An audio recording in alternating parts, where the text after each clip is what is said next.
कई थावां ते असीं स्मार्ट नाके भी लाए है। ਉਹਦੇ 'ਚ भी मेन ਜਿਹੜਾ उद्देश है वो यही है कि ਜਿਹੜਾ माड़ा अंसर है ਉਹਨੂੰ आइडेंटिफाई किया जा सके। ਜੇ माड़े अंसर ਨੂੰ ਅਸੀਂ आइडेंटिफाई करांगे ਤਾਂ ਆਪਣੇ ਆਪ क्राइम ਨੂੰ ਨੱਥ ਪਾਉਣ ਦੇ ਵਿੱਚ ਉਹ कारगर सिद्ध होगा। ਤਾਂ आइडेंटिफिकेशन बहुत ज़रूरी है क्रिमिनल ਦੀ। ज़्यादातर मास्क लगा के इस तरह ਦਾ रूप रच के अलग अलग ਥਾਵਾਂ ਤੇ ਜਾ ਕੇ ਕੋਈ ਵਾਰਦਾਤ ਕਮਿਟ ਕਰਦੇ ਹੈ, ਜਿਹਨੂੰ ਰੋਕਣ ਲਈ ਇਹ ਸਾਰੇ ਸਮਾਰਟ ਨਾਕੇ ਵੀ ਅਸੀਂ ਆਰਗੇਨਾਈਜ਼ ਕਰ ਰਹੇ ਹਾਂ। ਇਹ ਹਜੇ ਇਨੀਸ਼ੀਅਲ ਸਟੇਜ ਤੇ ਹੈ। ਅਸੀਂ ਇਹ ਦੇਖਾਂਗੇ ਕਿ ਆਉਣ ਵਾਲੇ ਟਾਈਮ ਦੇ ਵਿੱਚ ਇਹਨਾਂ ਨੂੰ ਹੋਰ ਵੀ ਜ਼ਿਆਦਾ ਪੁਖਤਾ ਤੇ ਮਜ਼ਬੂਤ ਕੀਤਾ ਜਾ ਸਕੇ। ਇਸ ਤੋਂ ਇਲਾਵਾ ਜਿੱਥੇ ਵੀ ਮੁਜ਼ਾਹਰੇ ਹੁੰਦੇ ਹੈ ਉੱਥੇ ਵੀ ਕਈ ਵਾਰਦਾਤਾਂ ਹੋਣ ਦੇ ਚਾਂਸਿਸ ਹੁੰਦੇ ਹੈ। ਕਈਆਂ ਦੇ ਮੋਬਾਈਲ ਫੋਨ ਜਾਂ ਕਿਸੇ ਦੇ ਜੇਬ ਕੱਟ ਲਈ ਜਾਂ ਇਸ ਤਰ੍ਹਾਂ ਦੀਆਂ ਵਾਰਦਾਤਾਂ ਵੀ ਹੁੰਦੀਆਂ।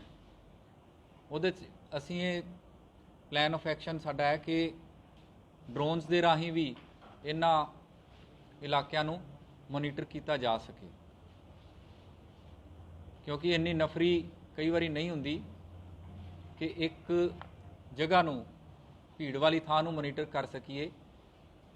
ਤਾਂ ਉਹਦੇ ਵਾਸਤੇ ਡਰੋਨਸ ਨੂੰ ਕਿਸ ਤਰ੍ਹਾਂ ਅਸੀਂ ਯੂਜ਼ ਕਰ ਸਕਦੇ ਹਾਂ ਉਹ ਵੀ ਸਾਡੇ ਪਲਾਨ ਆਫ ਐਕਸ਼ਨ ਦੇ ਵਿੱਚ ਉਹਦਾ ਪਾਰਟ ਹੈ।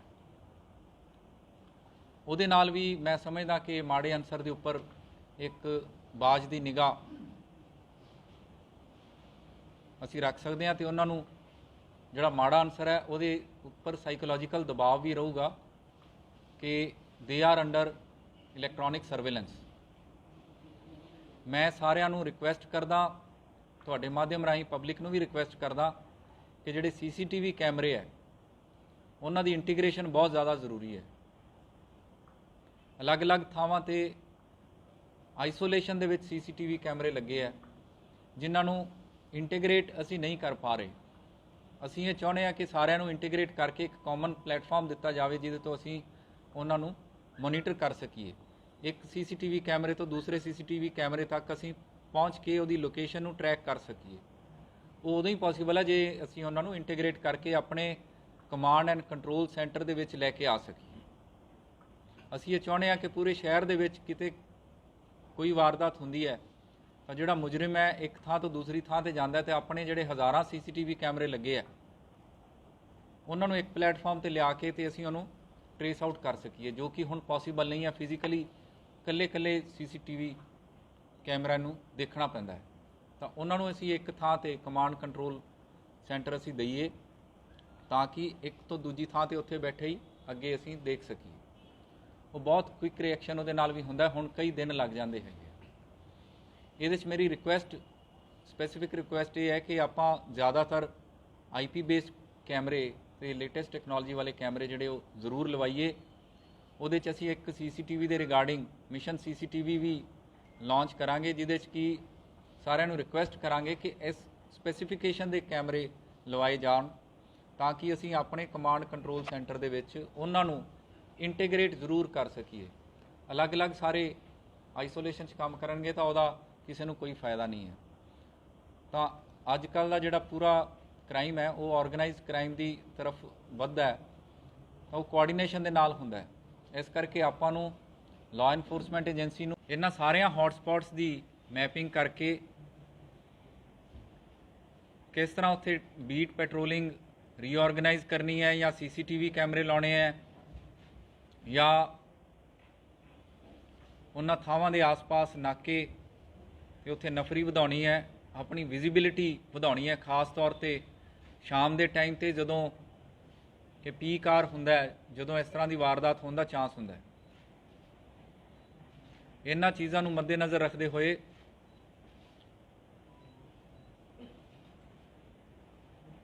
कंसर्नड पुलिस स्टेशनस, कंसर्नड हल्का GOs, ADCPs इन्हां नूं हिदायतां जारी कीतियां गईयां कि इस तरह के जिन्ने पुराने भी अपराधी है या बेल आउट होए हुए है जिन्हां दे उपर सस्पीशन रेज हुंदी है कि वो अपराध ਕਮਿਟ ਕਰ ਸਕਦੇ ਆ। ਉਹਨਾਂ ਉੱਪਰ ਨਿਗਾਹ ਰੱਖਣ ਦਾ ਤੇ ਉਹਨਾਂ ਨੂੰ ਫੜਨ ਦਾ, ਮੋਨੀਟਰ ਕਰਨ ਦਾ ਉਹਨਾਂ ਨੂੰ ਇੱਕ ਮੈਕੈਨਿਜ਼ਮ ਤਿਆਰ ਕੀਤਾ ਜਾ ਰਿਹਾ, ਜਿਹਦੇ ਵਿੱਚ ਪਿੱਛੇ ਜੇ ਦੇਖਿਆ ਗਿਆ ਕਿ ਮਹਿਲ ਬਾਈਪਾਸ ਦੇ ਕੋਲ ਇੱਕ ਡਾਕਟਰ ਸਾਹਿਬ ਜਿਨ੍ਹਾਂ ਦਾ ਨਾਮ ਪ੍ਰਵੀਨ ਦੇਵਗਨ, ਇਹਨਾਂ ਦੀ ਕਾਰ ਰਾਤੀ 11:15 ਵਜੇ ਸਨੈਚ ਹੋਈ ਸੀ। ਜਿਸ ਤਰੀਕੇ ਨਾਲ ਹੁਣ ਇਹ ਸਾਰੀ ਰੀਆਰਗੇਨਾਈਜੇਸ਼ਨ ਦੀ ਗੱਲ ਕੀਤੀ ਹੈ, ਨਾਕੇ ਰੀਆਰਗੇਨਾਈਜ਼ ਕਰਨੇ ਜਾਂ ਹੋਰ ਸਾਰੀਆਂ ਚੀਜ਼ਾਂ, ਇੱਕ ਨਾਕੇ ਤੇ ਥਾਣੇ ਦੇ ਵਿੱਚ ਇੱਕ ਇਨਫੋਰਮੇਸ਼ਨ ਆਈ ਸੀ ਕਿ ਇਹ ਜਿਹੜੀ ਕਾਰ ਹੈ ਫਲਾਣੀ ਥਾਂ ਤੇ ਦੇਖੀ ਗਈ ਹੈ। ਉਹਨਾਂ ਨੇ ਬਹੁਤ ਚੰਗਾ ਕੰਮ ਕੀਤਾ। ਰਣਜੀਤ ਐਵਨਿਊ ਪੁਲਿਸ ਨੇ ਤੇ ਕੰਟੋਨਮੈਂਟ ਪੁਲਿਸ ਨੇ ਮਿਲ ਕੇ ਬੜੀ ਚੰਗੀ ਕੋਆਰਡੀਨੇਸ਼ਨ ਦੇ ਨਾਲ, ਨਾਕਾ ਇੰਚਾਰਜਿਸ ਦੇ ਨਾਲ ਮਿਲ ਕੇ ਇਸ ਚੀਜ਼ ਨੂੰ ਟਰੇਸ ਕੀਤਾ ਗਿਆ। ਇਹਦੇ 'ਚ ਫਿਲਹਾਲ 3 ਦੋਸ਼ੀ ਜਿਹੜੇ ਹੈ ਉਹ ਫੜੇ ਜਾ ਚੁੱਕੇ ਹੈ। ਇੱਕ ਦਾ ਨਾਮ ਸਕਾਈ ਲਵ ਕਰਕੇ ਹੈ, ਦੂਸਰੇ ਦਾ ਨਾਮ ਮਨਮੋਹਿਤ ਦੀਪ ਕਰਕੇ, ਤੀਸਰੇ ਦਾ ਨਾਮ ਜਸਪਾਲ ਮਸੀਹ ਕਰਕੇ। ਇਸ ਤੋਂ ਇਲਾਵਾ ਇਹਨਾਂ ਦੀ ਪੁੱਛਗਿੱਛ 'ਚ ਹੁਣ ਤੱਕ ਜੋ ਆਇਆ ਹੈ, ਇਹ ਜਿਹੜੀ ਗੱਡੀ ਇਹਨਾਂ ਨੂੰ ਮਿਲੀ ਉਹ ਇੱਕ ਵਿਸ਼ਾਲ ਕੱਟੂ ਨਾਮ ਦੇ ਵਿਅਕਤੀ ਤੋਂ ਮਿਲੀ। ਉਹਦਾ ਪਤਾ ਕੀਤਾ ਕਿ ਉਹਦੇ ਤੇ ਵੀ 5-6 ਮੁਕੱਦਮੇ ਆਲਰੇਡੀ ਹੈਗੇ। ਯੂਨੀਵਰਸਿਟੀ ਦੇ ਆਸੇ-ਪਾਸੇ ਤੱਕ ਇਹਨਾਂ ਦੀਆਂ ਅਲੱਗ-ਅਲੱਗ ਵਾਰਦਾਤਾਂ ਜੋ ਹੁਣ ਤੱਕ ਇਹਨਾਂ ਨੇ ਕਬੂਲੀਆਂ। ਇਸ ਤੋਂ ਇਲਾਵਾ ਇਹਨਾਂ ਦੇ ਜਿਹੜੇ ਗੈਂਗ ਮੈਂਬਰ ਹੈ ਉਹ ਕੌਣ-ਕੌਣ ਹੈ, ਇਸ ਤੋਂ ਇਲਾਵਾ ਇਹਨਾਂ ਦੇ ਹੋਰ ਐਸੋਸੀਏਟਸ ਕੌਣ-ਕੌਣ ਹੈ, ਕਿਹੜੀਆਂ-ਕਿਹੜੀਆਂ ਵਾਰਦਾਤਾਂ ਨੂੰ ਇਹਨਾਂ ਨੇ ਹੋਰ ਅੰਜਾਮ ਦਿੱਤਾ ਹੈ, ਇਹਨਾਂ ਕੋਲੋਂ ਹੋਰ ਕੀ ਰਿਕਵਰੀਜ਼ ਹੋ ਸਕਦੀਆਂ, ਕੋਈ ਹੋਰ ਗੱਡੀ ਸਨੈਚ ਕੀਤੀ ਹੈ, ਕੋਈ ਹੋਰ ਮੋਟਰਸਾਈਕਲ ਇਹਨਾਂ ਨੇ ਚੋਰੀ ਕੀਤਾ ਜਾਂ ਮੋਬਾਈਲ ਫੋਨ ਖੋਏ ਹੈ। ਇਹ ਸਾਰੀਆਂ ਚੀਜ਼ਾਂ ਬਹੁਤ ਮੈਟਰ ਕਰਦੀਆਂ। ਖਾਸ ਤੌਰ ਤੇ ਜਿਹੜੇ ਭੀੜ ਭੜੱਕੇ ਵਾਲੇ ਜਿਹੜੇ ਏਰੀਆਜ਼ ਹੈ, ਹੌਟ ਸਪੌਟਸ ਹੈ, ਉੱਥੇ ਬਹੁਤ ਮੈਟਰ ਕਰਦੀਆਂ ਤੇ ਇਸ ਚੀਜ਼ ਨੂੰ ਲੈ ਕੇ ਅਸੀਂ ਬਹੁਤ ਜ਼ਿਆਦਾ ਸੈਂਸਿਟਾਈਜ਼ਡ ਹਾਂ। ਪਿਛਲੀਆਂ 2 ਪ੍ਰੈਸ ਕਾਨਫਰੰਸਿਸ ਦੇ ਵਿੱਚ ਵੀ ਇਹ ਗੱਲ ਉੱਠੀ ਸੀ ਕਿ ਇਸ ਤਰ੍ਹਾਂ ਦੀਆਂ ਵਾਰਦਾਤਾਂ ਕਾਫੀ ਹੋ ਰਹੀਆਂ ਤੇ ਉਹਦੇ ਵਾਸਤੇ ਕੀ ਪਲਾਨ ਆਫ ਐਕਸ਼ਨ ਹੈ। ਇਹ ਅੱਜ ਸਾਰਾ ਪਲਾਨ ਆਫ ਐਕਸ਼ਨ ਤੁਹਾਡੇ ਨਾਲ ਸ਼ੇਅਰ ਕਰਨ ਵਾਸਤੇ ਇਹ ਆਪਾਂ ਗੱਲਬਾਤ ਕਰ ਰਹੇ ਹਾਂ। ਇਸ ਤੋਂ ਇਲਾਵਾ ਸਾਡੀਆਂ 100 ਗੱਡੀਆਂ, ਤਕਰੀਬਨ ਉਹਨਾਂ 'ਚੋਂ 30 ਗੱਡੀਆਂ ਜਿਹੜੀਆਂ 4 ਵੀਲਰਸ ਹੈ ਤੇ 70 ਦੇ ਆਸ-ਪਾਸ ਸਾਡੀਆਂ ਗੱਡੀਆਂ ਜਿਹੜੇ ਮੋਟਰਸਾਈਕਲਸ ਹੈਗੇ ਆ ਪੈਟਰੋਲਿੰਗ ਵਾਲੇ। ਅਸੀਂ ਇਹ ਪਲਾਨ ਤਿਆਰ ਕਰ ਰਹੇ ਹਾਂ ਕਿ ਹਰ ਇੱਕ ਦੇ ਵਿੱਚ GPS ਲਗਾ ਕੇ ਉਹਨਾਂ ਦੀ ਮੋਨੀਟਰਿੰਗ ਕੀਤੀ ਜਾਵੇ ਕਿ ਇਹ ਗੱਡੀਆਂ ਕਿੱਥੇ ਫਿਰ ਰਹੀਆਂ, ਤਾਂ ਕਿ ਇੱਕ ਤਾਂ ਗੱਡੀਆਂ ਦਾ ਮਿਸਯੂਜ਼ ਨਾ ਹੋ ਸਕੇ, ਨੰਬਰ 2 ਜਿੱਥੇ ਕੋਈ ਵਾਰਦਾਤ ਹੁੰਦੀ ਹੈ ਉਹ ਵਾਰਦਾਤ ਦੀ ਲੋਕੇਸ਼ਨ ਦੇ ਹਿਸਾਬ ਨਾਲ ਕਿਹੜੀ ਗੱਡੀ ਉਸ ਵਾਰਦਾਤ ਦੀ ਥਾਂ ਦੇ ਨਜ਼ਦੀਕ ਹੋਵੇਗੀ ਉਹਨੂੰ ਅਲਾਟ ਕਰਕੇ ਇਮੀਡੀਏਟਲੀ ਕੁਇਕ ਰਿਐਕਸ਼ਨ ਅਮਲ ਦੇ ਵਿੱਚ ਲੈ ਕੇ ਆਂਦਾ ਜਾਵੇ। ਇਹਦੇ ਤੇ ਲੇਟੈਸਟ ਟੈਕਨੋਲੋਜੀ ਵੀ ਸਟੱਡੀ ਕੀਤੀ ਗਈ ਹੈ। ਕੱਲ ਇਹਨੂੰ ਪਲਾਨ ਨੂੰ ਫਾਈਨਲਾਈਜ਼ ਕੀਤਾ ਗਿਆ ਤੇ ਅਸੀਂ ਇਹ ਸਮਝਦੇ ਹਾਂ ਕਿ ਇਸ ਤਰ੍ਹਾਂ ਦੀ ਜਿਹੜੀ ਟੈਕਨੋਲੋਜੀ ਹੈ ਉਹਨੂੰ ਜੇ ਆਪਾਂ ਅਮਲ ਦੇ ਵਿੱਚ ਲੈ ਕੇ ਆਉਣੇ ਆ ਤਾਂ ਕ੍ਰਾਈਮ ਨੂੰ ਨੱਥ ਪਾਉਣ ਦੇ ਵਿੱਚ ਕਾਰਗਰ ਸਾਬਿਤ ਹੋਊਗੀ। ਇਹ ਵੀ ਸਾਡੇ ਪਲਾਨ ਆਫ ਐਕਸ਼ਨ ਦੇ ਵਿੱਚ ਇਹਦਾ ਪਾਰਟ ਹੈ। ਦੇ ਮੁਕੱਦਮੇ, ਚੋਰੀ, arms act, even attempt to murder ਤੇ ਮਰਡਰ ਦੇ ਮੁਕੱਦਮੇ ਵੀ ਇਹਦੇ ਉੱਪਰ ਹੈਗੇ। ਇਸ ਤੋਂ ਇਲਾਵਾ ਇਹਦੇ ਜਿਹੜੇ ਹੋਰ ਐਸੋਸੀਏਟਸ ਹੈ,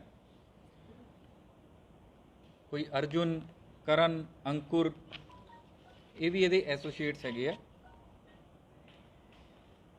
ਇੱਕ ਹਿੰਮਤ ਮੋਹਨ ਭੰਡਾਰੀਆ ਕਰਕੇ ਉਹ ਵੀ ਇਹਦਾ ਐਸੋਸੀਏਟ ਹੈ। ਇਹ ਗੱਡੀਆਂ ਦੀ ਖੋਹ ਕਰਨੀ, ਇਸ ਤਰ੍ਹਾਂ ਦੇ ਜਿਹੜੇ क्राइम्स ਨੂੰ ਕਮਿਟ ਕਰਨਾ, ਕਮਿਟ ਕਰਕੇ ਫਿਰ ਅਲੋਪ ਹੋ ਜਾਣਾ, ਆਊਟ ਆਫ ਵਿਊ ਹੋ ਜਾਣਾ, ਪੁਲਿਸ ਦੀ ਅੱਖ ਤੋਂ ਬਚਦੇ ਰਹਿਣਾ, ਇਹ ਇਹਨਾਂ ਦਾ ਕੰਮ ਹੈ। ਇਹਦੇ 'ਚ ਚੰਗੀ ਗੱਲ ਇਹ ਹੋਈ ਹੈ, ਜਿਵੇਂ ਮੈਂ ਪਹਿਲਾਂ ਬਿਆਨ ਕੀਤਾ ਕਿ ਜਿਸ ਤਰ੍ਹਾਂ ਦੀ ਮੁਹਿੰਮ ਚਲਾਈ ਗਈ ਹੈ ਉਹਦੇ 'ਚ ਨਾਕੇ ਤੇ ਅਲੱਗ-ਅਲੱਗ ਥਾਣਿਆਂ ਦੀ ਜਿਹੜੀ ਪੁਲਿਸ ਹੈ ਉਹ ਆਪਸ 'ਚ ਕੋਆਰਡੀਨੇਸ਼ਨ ਉਹਨਾਂ ਦਾ ਵਧਿਆ ਹੈ, ਜਿਸ ਕਰਕੇ ਇਹ ਵਾਰਦਾਤਾਂ ਹੌਲੀ-ਹੌਲੀ ਕਰਕੇ ਸਾਰੀਆਂ ਟਰੇਸ ਹੁੰਦੀਆਂ ਜਾ ਰਹੀਆਂ, ਜੋ ਕਿ ਇੱਕ ਚੰਗੀ ਗੱਲ ਹੈ।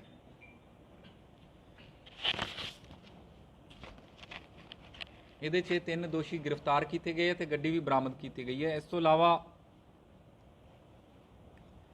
5 ਦੋਸ਼ੀ ਹੋਰ ਲੁੱਟਾਂ ਖੋਹਾਂ ਵਾਲੇ ਵੀ ਸਾਡੀਆਂ ਟੀਮਾਂ ਨੇ ਗ੍ਰਿਫਤਾਰ ਕੀਤੇ ਹੈ। ਉਹਦੇ 'ਚ ਇੱਕ ਰੌਣਕ ਸਿੰਘ, ਆਕਾਸ਼, ਅਭਿਮਨਿਊ, ਸੰਜੇ ਕੁਮਾਰ ਤੇ ਵੀਰ ਸਿੰਘ। ਇਹਦੇ 'ਚ ਵੀ ਫਿਲਹਾਲ ਮੋਟਰਸਾਈਕਲ ਬਰਾਮਦ ਹੋਈ ਹੈ, 5 ਮੋਬਾਈਲ ਫੋਨ ਤੇ ਇੱਕ ਹਥਿਆਰ, ਤੇਜ਼ਧਾਰੀ ਹਥਿਆਰ ਵੀ ਬਰਾਮਦ ਹੋਇਆ ਹੈ। ਇਹਨਾਂ ਦੀ ਪੁੱਛਗਿੱਛ ਅੱਗੇ ਚੱਲ ਰਹੀ ਹੈ। ਸਾਨੂੰ ਉਮੀਦ ਹੈ ਕਿ ਇਸ ਤਰ੍ਹਾਂ ਦੇ ਜਿਹੜੇ ਅਨਸਰ ਹੈ, ਜਿਹੜੀਆਂ ਛੋਟੀਆਂ ਵਾਰਦਾਤਾਂ ਨੂੰ ਅੰਜਾਮ ਦਿੰਦੇ ਹੈ, ਅੱਗੇ ਚੱਲ ਕੇ ਉਹ ਵੱਡੀਆਂ ਵਾਰਦਾਤਾਂ ਬਣਦੀਆਂ। ਇਹ ਜਿਹੜੀਆਂ ਚੋਰੀ ਦੀਆਂ ਗੱਡੀਆਂ ਜਾਂ ਮੋਟਰਸਾਈਕਲ ਹੈ, ਇਹ ਸਾਰੇ ਅਲਟੀਮੇਟਲੀ ਕਿਸੇ ਵੱਡੇ ਕ੍ਰਾਈਮ ਨੂੰ ਅੰਜਾਮ ਦੇਣ ਵਾਸਤੇ ਕਾਰਗਰ ਹੁੰਦੇ ਇਸੇ ਦੇ। ਤਾਂ ਸਾਡਾ ਫੋਕਸ ਇਹ ਹੈ ਕਿ ਇਸ ਤਰ੍ਹਾਂ ਦੇ ਅਨਸਰ ਦੇ ਉੱਪਰ ਫੋਕਸ ਕੀਤਾ ਜਾਵੇ। ਇਸ ਤਰੀਕੇ ਨਾਲ ਜੇ ਅਸੀਂ ਕ੍ਰਿਮੀਨਲ ਦੇ ਉੱਤੇ ਕੰਸਨਟਰੇਟ ਕਰਾਂਗੇ ਤਾਂ ਪੈਟੀ ਆਫੈਂਸਿਸ ਵੀ ਕੰਟਰੋਲ ਹੋਣਗੇ, ਉਹਦੇ ਨਾਲ ਜਿਹੜੇ ਵੱਡੇ ਆਫੈਂਸਿਸ ਹੁੰਦੇ ਆ ਉਹ ਵੀ ਕੰਟਰੋਲ ਹੋਣਗੇ। ਧਿਆਨ 'ਚ ਰੱਖਦੇ ਹੋਏ ਇਹ ਪ੍ਰੈਸ ਮੀਟ ਵੀ ਅਰੇਂਜ ਕੀਤੀ ਗਈ ਹੈ। ਤੁਹਾਡੇ ਸਾਰਿਆਂ ਨਾਲ ਇਹ ਸਭ ਸ਼ੇਅਰ ਕਰਨਾ ਬੜਾ ਜ਼ਰੂਰੀ ਸੀ। ਇਹ ਜਿਹੜਾ ਗੈਂਗ 5 ਜਣਿਆਂ ਦਾ ਫੜਿਆ, ਇਹਦੇ 'ਚ ਵੀ ਘੱਟੋ ਘੱਟ ਇਹਨਾਂ ਨੇ ਪਿਛਲੇ ਕੁਝ ਦਿਨਾਂ ਦੇ ਵਿੱਚ ਹੀ 6-7 ਵਾਰਦਾਤਾਂ ਨੂੰ ਅੰਜਾਮ ਦਿੱਤਾ ਸੀ।